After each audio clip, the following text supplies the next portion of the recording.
I shouldn't have said it out loud, but the words slipped before I could stop them.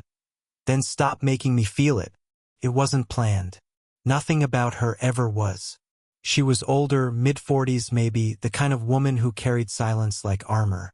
Our conversations were always short, clipped, and laced with the kind of distance polite people keep. And yet, there I was, in her kitchen, pretending to fix the broken faucet when really I was just finding reasons to stay. She was my neighbor. I'd moved into the building only 3 months ago. She kept mostly to herself, no husband, no kids that I'd seen. Just her and the faint smell of coffee that drifted under her door every morning. That afternoon, she'd asked if I could help because the sink wouldn't stop leaking. It wasn't a big job, but I said yes too quickly, like I'd been waiting for her to ask. The kitchen was quiet except for the steady drip of water hitting the steel basin. My hands were under the cabinet, fumbling with a wrench, but my attention kept drifting back to her. The way she leaned against the counter, arms folded, her sweater slipping slightly at the shoulder as if she hadn't noticed. She didn't talk much, and when she did, her voice carried this careful restraint, like every word had to pass through a filter before it reached me. "Are you sure you know what you're doing?" she asked finally. "Not really," I admitted, my grin hidden under the cabinet. "But you called me, so I guess that makes you desperate." A small laugh slipped out of her, quick, almost accidental. She turned away, pretending to check the window, but I caught the faint curve of her mouth. Something in my chest tightened. It wasn't attraction the way I'd known it before. It was slower, heavier, like a current pulling me into deeper water without warning. I shouldn't have lingered on it, shouldn't have noticed the way her fingers tapped against her arm, restless. But I did, and she noticed me noticing. When I stood to test the faucet, our shoulders brushed. Just lightly, barely, but she froze and so did I. Her eyes darted to mine, and for a moment neither of us moved. "You shouldn't," she started, her voice low. "Say what?" I asked, trying to sound casual but failing. "Don't say that." There was no that to name, but we both knew what she meant. The silence pressed in, thicker than the air in that cramped kitchen. I could have laughed it off, stepped back, gone home and never thought about it again. I should have. But the words left me before my head could catch up. "Then stop making me feel it." Her breath caught. I heard it, sharp and real. She turned away quickly, reaching for a dish towel she didn't need. Her hands tightened around the fabric, knuckles pale. "I shouldn't be doing this," she whispered. "Not to me, not exactly. More like to herself." "Neither should I," said. The room seemed to shrink then, the sound of water slowing as the faucet finally held. Everything else was too still. She set the towel down and turned back, and for the first time she didn't look away. It wasn't a kiss, not yet. It wasn't even a touch. Just her gaze holding mine longer than it should have, steady, unblinking. And in that silence, I knew the line had already been crossed. I told myself it was nothing, just a look, just a moment. But moments have weight, sometimes more than entire years. She moved first, breaking eye contact and brushing past me to set the kettle on the stove. The faint scrape of metal against the burner felt louder than it should have. She was avoiding me and I was grateful, except I wasn't. Her name was Elena. I hadn't said it much out loud, but in my head it sounded different every time. Sharp, soft, dangerous. I leaned against the counter, pretending the fixed faucet still needed checking. Really, I was trying to steady myself. She's older. She's off limits. She's not for you. The thoughts came in layers, but beneath them was something I couldn't name, something closer to hunger than logic. "You didn't have to come," she said suddenly, her back to me. The kettle hissed faintly as it heated. "I could have called someone. A plumber. Maybe I like fixing things," I answered before I could stop myself. Her shoulders tensed. Just barely, but I noticed. I noticed everything. The way her sweater sleeves were frayed at the wrists. the slight tremor in her hand when she set down a mug, the quiet pause between her words, as if she was measuring what I might hear beneath them. She turned then, facing me with a guarded expression. "I'm not," she hesitated, biting her lip. "I'm not great company right now." There it was. A crack. Something raw slipped out, too quick for her to hide. I wanted to ask. I didn't. Instead, I watched the steam rise between us. "You don't have to be," I said softly. Her eyes flickered, searching mine, and for the first time I realized how tired she looked. Not just from a day, but from something heavier. Something that lingered. "You're too young to understand," she whispered, almost like a confession. Maybe I was. But that didn't stop the heat in my chest. It didn't stop the way my pulse jumped when she stepped closer, brushing past me again to reach for the sugar jar. Her arm grazed mine. Just lightly, but enough to set every nerve awake. I should have moved. I didn't. "I just got out of something," she said finally, pouring sugar into her mug. Her tone was even, but her grip was tight. "Something I don't really want to talk about." The words hit me harder than I expected. Not because I was jealous of some man I'd never met, but because it explained the ache in her silences, the distance she kept. "I'm not asking," I said, though my voice betrayed the fact that I wanted to know everything. She glanced up at me then, the corner of her mouth twitching. Not a smile, not exactly, but close. "You don't make this easy." Neither of us moved. The kettle clicked off. The silence returned. And then, as if she couldn't help herself, she set the mug down, reached out, and let her fingers brush my arm. Just briefly. Just enough to leave a mark no one else could see. "Stay a little longer," she said. The words weren't heavy. They were barely more than a breath. But they tilted everything. I nodded before my mind caught up. And in that small, charged kitchen, staying suddenly felt like the most dangerous thing I could do. I told myself I'd only stay for one more cup of coffee.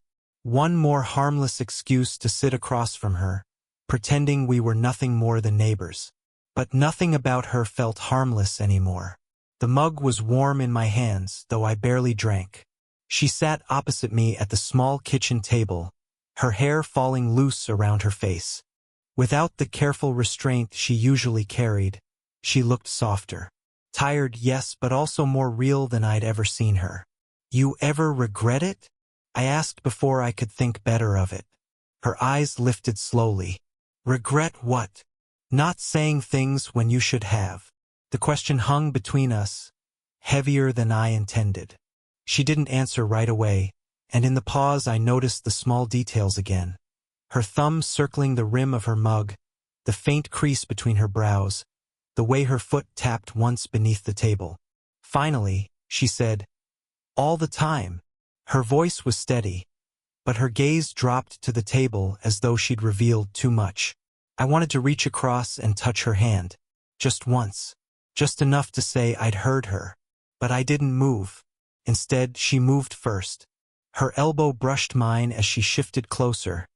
Not far, just enough that the air between us felt charged. "You shouldn't ask me things like that," she murmured. "Why not?" My throat was dry, but I forced the words out. "Because I might answer them." My pulse hammered. I stared at her, waiting, almost daring her to continue. But before she could, a sharp knock at the door broke the spell. We both froze. She pushed back her chair quickly, almost too quickly, and went to answer.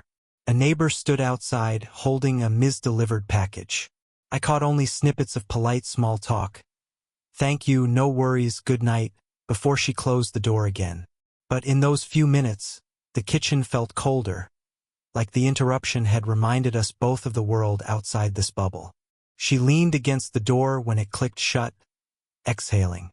For a moment she stayed there, her hand pressed flat to the wood as if steadying herself. "I should go," I said, pushing my chair back. "You could." She didn't move. Her eyes were still on the floor. Then softer, "Or you could stay." The words landed heavier than they should have. I swallowed, searching for something safe to say, but nothing came. I don't think I should, I whispered. Neither do I. She finally looked up, and the intensity in her eyes rooted me in place. Her hand lifted, just slightly, as though she might reach for me. At the last second she hesitated, fingers hovering in the air before dropping back to her side.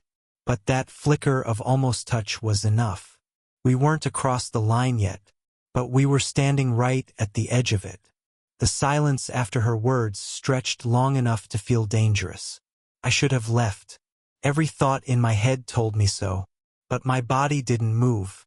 My chair still pressed into the floor, her eyes still pinned mine, and the rest of the world might as well have disappeared. Elena! I said her name quietly, testing how it felt out loud. She didn't flinch, but her lips parted as if she'd been holding her breath. You shouldn't say it like that, she murmured. Like what? Like you mean it. I laughed once, short, unsteady. What if I do? That cracked something in her. I saw it, the faint tremor in her jaw, the way her fingers curled against her palm as if she needed to hold herself together. You don't understand what you're doing, she said, her voice lower now, almost a plea. I've spent years keeping things in neat little boxes, safe, untouched. And then you... She stopped herself, shaking her head. Me? I leaned forward before I knew I was moving. What about me? Her eyes flicked to mine, and for the first time there was no restraint, no guard. Just the raw edge of something she didn't want to admit. You make me forget how old I am, she whispered. The words landed like a strike. Honest. Exposed. I swallowed hard, my chest tight. And you make me forget how young I am. The confession slipped out too easily, but I didn't regret it. The air between us snapped taut, unbearable. I wanted to reach for her, to erase the inches that still kept us apart. My hand twitched against the table, but I forced it flat, fingers splayed on the wood instead. Her gaze dropped there, lingering, before slowly returning to my face. Neither of us moved. Neither of us blinked. The tension broke not with touch, but with words. What happens if we don't stop? She asked, barely audible. I couldn't answer. Not because I didn't know, but because I did. And saying it would make it real. The refrigerator hummed. The clock ticked somewhere in the apartment. And still we sat locked in that unbearable stillness. Finally, she rose from her chair, pushing it back softly against the floor. She stepped closer, close enough that I could smell the faint trace of her perfume. Something warm and earthy that made my pulse quicken. Her hand lifted halfway, hovering between us again, fingers trembling like she was fighting herself. I shouldn't, she breathed. I stood, almost without thought, my chair scraping. Then tell me to leave. Her eyes locked on mine. She didn't move, didn't speak. The silence grew heavy, electric, filled with everything neither of us dared to say. And then, she asked the question that shifted everything. Do you want me to? Her question hung between us, trembling like glass on the edge of breaking. Do you want me to? I should have answered. I should have said yes or no or anything at all. But before I could, her phone lit up on the counter. The sudden vibration startled us both. Her name flashed across the screen with the caller ID. Daniel. She froze. I watched the color drain from her face, watched her throat tighten as she hesitated. She didn't reach for it, but she didn't look at me either. Who's Daniel? I asked carefully. Her silence answered for her. The phone kept buzzing, the name flashing over and over, like it belonged here in the room with us. When she finally picked it up, her voice cracked in a way I hadn't heard before. I told you not to call me. Her words were firm, but her hand shook as she held the phone. No, I said I was done. Please don't. She cut the call before it finished. The phone dropped onto the counter with a sharp clack. I didn't speak. Couldn't. My chest was tight. My thoughts scrambled. I knew she wasn't mine to question, but jealousy has a way of pretending it's something else. She leaned against the counter, both hands gripping the edge as if to steady herself. That was someone I used to love. She forced the words out flat, rehearsed, but her eyes betrayed her. He doesn't let go easily. The truth pressed down hard. She wasn't just older. She wasn't just my neighbor. She was still tangled in something, still caught in a past that hadn't finished with her. You don't have to explain, I said, though my voice betrayed me. I do. She finally turned, her gaze steady now, sharp in a way that cut. Because if you're going to stand here looking at me like that, you should know exactly what you're stepping into. Her words knocked the air out of me. She'd noticed, of course she had. The way I looked at her, the way I couldn't stop. Elena, you're too young, she interrupted. You think it's simple, but I'm carrying years of things you don't see. Regrets, mistakes, people like Daniel. The name stung more than I wanted to admit. I stepped closer anyway, until the distance between us felt thinner than air. Then let me see them, I said. All of it. Don't decide for me. Her eyes searched mine, wide, uncertain. She looked like she wanted to believe me, needed to, but didn't know how. You'll regret this, she whispered. Maybe, I admitted, my pulse loud in my ears. But not tonight. The phone buzzed again on the counter, vibrating against the silence. We both looked at it, then back at each other. For the first time, she didn't reach for it. Instead, she asked quietly, almost breaking, "What if he doesn't stop?" Her question, "What if he doesn't stop?"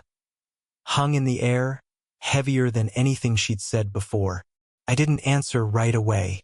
My chest tightened with the weight of it, but I could see in her eyes that she wasn't asking about Daniel anymore. She was asking about us. I stepped closer, until only a breath separated us. Then we don't stop either, I said quietly. Her lips parted, her gaze flickering down like she wanted to escape, but didn't. My heart raced, unsure if I'd gone too far. Elena, I said her name like a prayer. You don't have to carry this alone. Not anymore. She laughed, but it wasn't amusement. It was disbelief. Fragile, almost bitter. You don't even know me. I know enough, I said, my voice unsteady but certain. I know how you hold your mug like it's the only thing keeping you together. I know how you hesitate before you laugh, like you're afraid to let it out. And I know that every time you look away, it's not because you don't feel something. It's because you do. Her eyes glistened, though no tears fell. She shook her head, muttering, "You shouldn't see me like this. I can't help it." The words slipped out raw, unpolished. And then, finally, she didn't step back. She let her hand lift, trembling, before it found my face. Her palm rested against my cheek like it was something she'd been resisting for years. My eyes closed at the warmth, the fragility of it. "I'm scared," she whispered. "So am I," I admitted. The confession cracked something wide open between us. And in that moment I stopped fighting it. I leaned forward, and she didn't move away. Her forehead pressed against mine, our breaths colliding in the narrow space we shared. It wasn't a kiss yet, but it was closer than anything we'd dared before. Her voice trembled against the silence. "If we start this, it won't be simple." I swallowed hard, my voice low. "Nothing worth it ever is." For a long moment, neither of us moved. Just breathing, just holding on to the fragile thread between us. Then she whispered, barely audible, "Don't make promises you can't keep." I opened my eyes, meeting hers. "Then I'll only make one." Her brows lifted, uncertain. "I won't walk away. Not if you don't ask me to." Her breath caught, and the smallest, almost invisible nod escaped her. She didn't say yes. She didn't say no. But her silence told me everything. Finally, her lips brushed mine. Not full, not certain, but a trembling ghost of a kiss. And in that unfinished, imperfect moment, every unspoken thing between us became real. When we pulled back, neither of us spoke. We didn't need to. The look in her eyes was enough. Raw, vulnerable, and terrifyingly honest. For the first time, we weren't running from it. We were standing inside it. The apartment was quiet again, but it wasn't the same silence as before. The faucet no longer dripped, the kettle had long gone cold, and still we stood there. Close, unguarded, no longer pretending. Her hand lingered on my chest.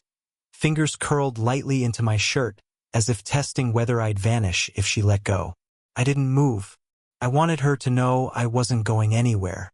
"Elena," I said softly. She looked up, eyes searching mine. This time there was no mask, no carefully measured words. Just her. Tired, beautiful, complicated, and finally letting me see her.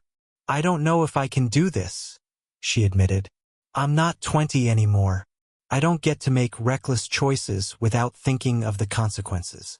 I nodded, swallowing the lump in my throat. "I know, and I'm not asking for reckless. I'm asking for real."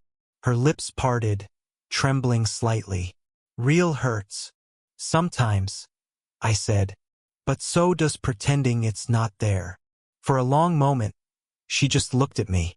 The weight of her past, Daniel, regrets, years of silence, still clung to her. But beneath it was something new, something fragile, but alive. Slowly, she exhaled and leaned against me. Her head rested on my shoulder, her body relaxing into mine as though she'd been holding herself rigid for too long. "I'm tired of being careful," she whispered. I closed my eyes, my arms wrapping around her. "Then don't be. Not with me." It wasn't a declaration, not a grand cinematic ending. It was quieter than that, two people finally choosing to stop running from themselves. When she pulled back, her smile was small, unsteady, but real. "You don't make it easy to say no." "Good," I said, grinning despite the weight in my chest. "Because I wasn't planning to hear it." She laughed then, soft and broken but beautiful. And when she kissed me this time, it wasn't trembling or hesitant. It was deliberate, a choice. The kind of kiss that told me the line we'd been circling for so long wasn't just crossed. It was erased. We stayed there until the night settled fully around us, neither of us speaking. Words weren't needed. What had begun with a broken faucet and a silence too heavy to bear had become something neither of us expected. A chance neither of us wanted to waste. And maybe tomorrow would bring its questions, its difficulties, its shadows from the past. But tonight, just tonight, we let ourselves be in it. Together. Because sometimes the most dangerous thing isn't falling. It's refusing to.